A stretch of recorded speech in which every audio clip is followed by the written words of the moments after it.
Hey guys, ஃபைனலாக யமஹாவோட RX100 பார்த்தீங்க அப்படின்னா இந்தியாவில் லான்ச் பண்ண போகிறாங்க.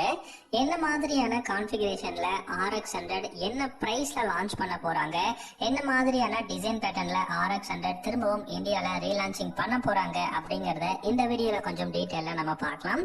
உங்களுக்கு யமஹாவோட RX100 பிடிக்குமா, இல்லாட்டி இப்போ இருக்கக்கூடிய MT-15 வெர்ஷன் 2 பிடிக்குமா அப்படிங்கிறத வீடியோவோட காமெண்ட் செக்ஷனில் கமெண்ட் பண்ணுங்க. இந்த வீடியோவை கடைசி வரைக்கும் பாருங்க, பிடிச்சிருந்தா லைக் பண்ணிக்கோங்க, முடிஞ்சா நம்ம சேனலையும் சப்ஸ்கிரைப் பண்ணிக்கோங்க.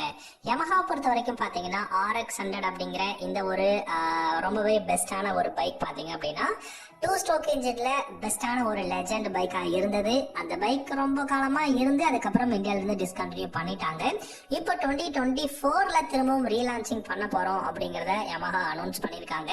சோ இந்த அனௌன்ஸ்மெண்ட்ல என்ன சொல்லிருக்காங்க யமஹா அப்படின்னு பாத்தீங்கன்னா 2 நியூ வேரியன்ட்ல RX100 வந்து இந்தியால ரீலான்ச்சிங் பண்ண போறாங்க. Spoke wheels and alloy wheels. Alloy வீல்ஸ்ல பாத்தீங்கன்னா உங்களுக்கு சிங்கிள் சேனல் ABS இருக்கக்கூடிய வேரியன்ட் வந்து லான்ச் பண்ண போறாங்க. ஸ்போக் வீல்ஸ்ல பாத்தீங்க அப்படின்னா உங்களுக்கு சிங்கிள் டிஸ்கும் ரியர்ல ட்ரம் பிரேக் இருக்கக்கூடிய வேரியன்ட் தான் வந்து லான்ச் பண்ண போறதா யமஹா அனௌன்ஸ் பண்ணிருக்காங்க. சோ டிசைன் வைஸ் பாத்தீங்க அப்படின்னா உங்களுக்கு தெரியும் RX100, RD350 இந்த மாதிரியான பைக்ஸ்லோட அந்த ஒரு டிசைன் பேட்டர்ன்லாம் இருக்கும் அப்படிங்கறது சொன்னாங்க. அதே சமயம் பாத்தீங்கன்னா RX135 டிசைனும் பாத்தீங்கன்னா இந்த RX100 அப்படிங்கிற இந்த ஒரு பெஸ்டான லெஜெண்டரி பைக்ல இருக்க போகுது. சோ டிசைன் வைஸ் பாத்தீங்கன்னா பெரிய டிஃபரன்ஸ் வந்து இருக்காது. ஏன்னா 100cc அப்படிங்கிறதுனால பார் அண்ட் டார்க் எல்லாமே வந்து கம்மியா தான் இருக்க போகுது. சோ 11.5 ஹார்ஸ் பவரும் 11.7 நியூட்டன் டார்க்கும் தான் இப்போ லான்ச் பண்ண போற RX100 வந்து ப்ரொடியூஸ் பண்ண முடியும் அப்படிங்கறத சொல்லியிருக்காங்க. இந்த பைக்ல 4 ஸ்பீட் கியர் பாக்ஸா 5 ஸ்பீடான்னு பாத்தீங்கன்னா எனக்கு தெரிஞ்சு 5 ஸ்பீட் கியர் பாக்ஸ் தான் இப்ப கொடுப்பாங்க அப்படின்னு நினைக்கிறேன். ஏன் அப்படின்னு கேட்டீங்கன்னா 100cc இருந்தாலும் 2023ல லான்ச் பண்ணும்போது 5 ஸ்பீட் கியர் பாக்ஸ் இல்ல அப்படின்னா கண்டிப்பா அது ஒரு கம்யூட்டர் பைக்காவே இருக்க முடியாது அப்படிங்கறதுதான். சோ டெஃபினட்டா நம்ம RX100க்கும் 5 ஸ்பீட் கியர் பாக்ஸ் கொடுப்பாங்க அப்படிங்கறத எதிர்பார்க்கலாம். சோ பிரைஸ் அப்படின்னு பாத்தீங்கன்னா உங்களுக்கு ஸ்போக் வீல்ஸ் என்ன பொறுத்த வரைக்கும் 1,05,000ல இருந்து 1,10,000 வரைக்கும் வரப்போகுது. இதே நீங்க alloy wheel single channel ABS எல்லாம் பாத்தீங்கன்னா 1,25,000 வரைக்குமே எக்ஸ்ஷோரூம் பிரைஸ் போறதுக்கான பாசிபிலிட்டிஸ் நிறைய இருக்கு. இந்த RX100ஓட சீட் அப்படின்னு பாத்தீங்கன்னா உங்களுக்கு பிளாட்டான சிங்கிள் செட் செட்டப் தான் கொடுக்க போறாங்க. வித் பில்லியனுக்கு அந்த யூ ஷேப் கிராபிள்ஸோட வரப்போகுது. வெறும் அனலாக் இன்ஸ்ட்ருமெண்ட் கிளஸ்டர் தான் இப்போ வரப்போற RX100க்கு வந்து லான்ச் பண்ண போறோம் அப்படிங்கறத சொல்லியிருக்காங்க. சோ அனலாக் அப்படிங்கும் போது பாத்தீங்கன்னா உங்களுக்கு நார்மலான ஸ்பீடோமீட்டர், ஓடோமீட்டர் இந்த மாதிரியான இன்ஃபர்மேஷன்ஸ் மட்டும் தான் உங்களால வந்து பாத்துக்க முடியும்.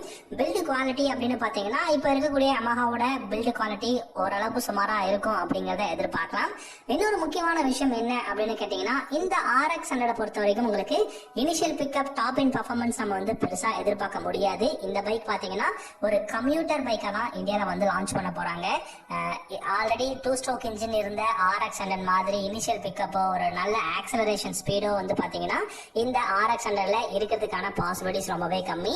ஏன்னா இந்த பைக் ஒருவேளை R15 பிளாட்ஃபார்ம்ல இருந்து பில்ட் பண்றாங்க அப்படிங்கும் போது நமக்கு இனிஷியல் பிக்கப் டாப் இன் பர்ஃபார்மன்ஸ் எல்லாமே கிடைக்கும். பட் இந்த பைக் பாத்தீங்கன்னா FZ பிளாட்ஃபார்ம்ல இருந்து பில்ட் பண்ண போறோம் அப்படிங்கிற மாதிரி சொல்லியிருக்காங்க. ஸோ FZ பிளாட்ஃபார்ம் அப்படின்னாலே நல்லாவே தெரியும். ஸோ அது ஒரு ஸ்லோவான initial pickup top and performance கிடைக்கும். FZ மாடல் உங்களுக்கு தெரியும் நினைக்கிறேன்.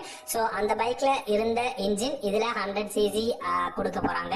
ஸோ அப்படி இருக்கும்போது initial pickup top and performance எல்லாமே நம்ம எதிர்பார்க்குற அளவுக்கு கிடைக்காது அப்படிங்கிற விஷயம் இருக்கு. அப்ரேட்டான handle bars, 10 liters of fuel tank capacity, ஃப்ரண்ட்ல டெலஸ்கோபிக் ஃபோக்ஸும் ரியல்ல பாத்தீங்கன்னா ட்வின் ஷாக் அப்சர்வர் தான் கொடுக்க போறாங்க.